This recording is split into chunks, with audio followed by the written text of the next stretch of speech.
We love our pets and we love our houseplants. But did you know some houseplants can be toxic to our furry friends? But don't worry, here are 5 gorgeous plants that are totally pet safe. And the last one even thrives in low light. Let's go. The prayer plant folds its leaves at night like it's saying a little prayer. It thrives in indirect light and humidity, perfect for your bathroom or kitchen. Want a pop of color? African violets bloom year-round. Just keep their fuzzy leaves dry and give them some bright, indirect light.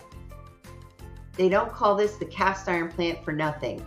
Tough as nails and super low maintenance, it can handle neglect, so it's perfect for busy plant lovers.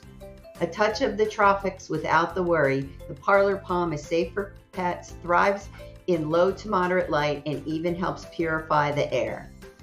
And last but not least, the Boston fern. This classic beauty loves humidity and grows well even in lower light, a perfect choice for cozy corners.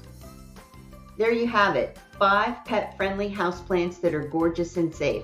Which one is your favorite? Drop a note in the comments, and don't forget to like and follow for more plant tips.